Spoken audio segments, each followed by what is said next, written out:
Assalamualaikum warahmatullahi wabarakatuh. Balik lagi ke video YouTube aku. Video kali ini aku mau bahas tentang teori efisiensi pasar dan perilaku konsumen. Enjoy this video. Langsung aja kita mulai ke teori yang pertama. Check this out. Teori efisiensi pasar. Teori efisiensi pasar sekuritas memprediksi harga sekuritas sebagai hasil dari interaksi beberapa properti menarik. Harga mencerminkan fully reflect pengetahuan dan informasi untuk investor. Efisiensi pasar sekuritas mempunyai implikasi yang penting untuk akuntansi keuangan. Efisiensi berimplikasi pada isi informasi dari pengungkapan, bukan dari bentuk pengungkapan itu yang dinilai oleh pasar menurut Rohman 2017. Efisiensi pasar yang ditinjau dari sudut informasi saja disebut dengan efisiensi pasar secara informasi atau informationally efficient market. Sedangkan efisiensi pasar yang ditinjau dari sudut kecanggihan perilaku pasar dalam mengambil keputusan berdasarkan informasi yang tersedia dinamakan dengan efisiensi pasar secara keputusan menurut Chandra 2006. Sesungguhnya teori efisiensi pasar akuntansi digambarkan sebagai suatu keadaan kompetisi dengan sumber informasi lain seperti berita-berita, analisa keuangan, dan bahkan harga pasar itu sendiri. Menurut Pham, Fisher, Jensen, and Roll 2008 menyajikan 3 macam bentuk utama dari efisiensi pasar berdasarkan ketiga macam bentuk dari informasi, yaitu informasi masa lalu, informasi sekarang yang sedang dipublikasikan, dan informasi privat sebagai berikut ini. Yang pertama, efisiensi pasar bentuk lemah atau weak form.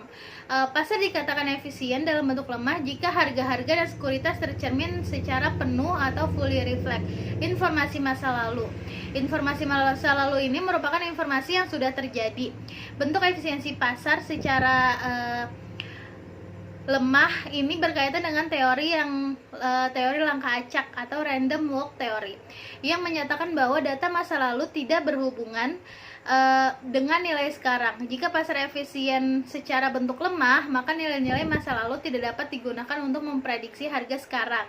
Ini berarti bahwa untuk pasar yang efisien bentuk lemah, investor tidak dapat menggunakan informasi masa lalu untuk mendapatkan keuntungan yang tidak normal.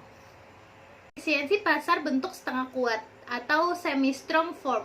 Pasar dikatakan efisien setengah kuat jika harga-harga sekuritas secara penuh mencerminkan fully reflect semua informasi yang dipublikasikan, all publicity available information, termasuk informasi yang berada di laporan-laporan keuangan perusahaan emiten. Informasi yang dipublikasikan dapat berupa sebagai berikut. 1. Informasi yang dipublikasikan yang hanya mempengaruhi harga sekuritas dari perusahaan yang mempublikasikan informasi tersebut.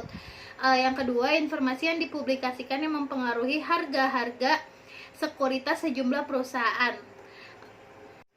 Yang ketiga, informasi yang dipublikasikan yang mempengaruhi harga-harga sekuritas semua perusahaan yang terdaftar di pasar saham. Informasi ini dapat berupa peraturan pemerintah atau peraturan dari regulator yang berdampak ke semua perusahaan emiten. Lalu efisiensi selanjutnya adalah efisiensi pasar bentuk kuat atau strong form. Pasar dikatakan efisien dalam bentuk kuat jika harga sekuritas secara penuh mencerminkan fully reflect semua informasi yang tersedia termasuk informasi yang privat. Jika pasar hadir untuk memberikan informasi-informasi terkait sekuritas efisien dalam bentuk ini, maka tidak ada individual investor atau grup yang investor yang dapat memperoleh keuntungan tidak normal atau abnormal return karena mempunyai informasi privat. Tujuan dari Fatma et al. 2008 membedakan dalam 3 macam bentuk pasar efisien ini adalah untuk mengklasifikasikan penelitian empiris terhadap efisiensi pasar. Ketiga bentuk pasar efisien ini berhubungan satu sama lain. Hubungan ketiga bentuk pasar ini berupa tingkatan kumulatif, yaitu bentuk lemah merupakan bagian dari bentuk sangat setengah kuat dan bentuk setengah kuat merupakan bagian dari bentuk kuat. Lalu yang selanjutnya adalah teori perilaku konsumen. Perilaku konsumen adalah studi tentang bagaimana individu, kelompok, dan organisasi memilih, membeli, menggunakan, dan bagaimana barang, jasa ide atau pengalaman untuk memuaskan kebutuhan dan keinginan mereka. Menurut Kotler dan Keller 2009, perilaku konsumen atau consumer behavior dapat didefinisikan kegiatan-kegiatan individu yang secara langsung terlibat dalam mendapatkan, mempergunakan barang-barang atau jasa, termasuk di dalamnya proses pengambilan keputusan pada persiapan dalam penentuan kegiatan-kegiatan tersebut.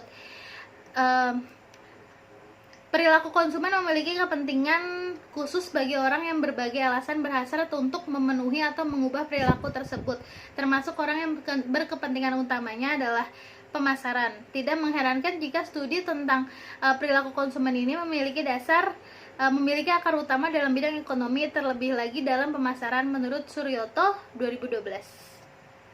Melakukan konsumsi, pasti ada beberapa perilaku konsumen yang bisa dipantau dan dianalisis. Tentu perilaku itu terjadi karena dipengaruhi oleh beberapa faktor. Diantaranya menurut Kotler dan Keller 2012 adalah 1. Faktor budaya, 2. Faktor sosial, 3. Faktor pribadi, dan keempat faktor psikologi.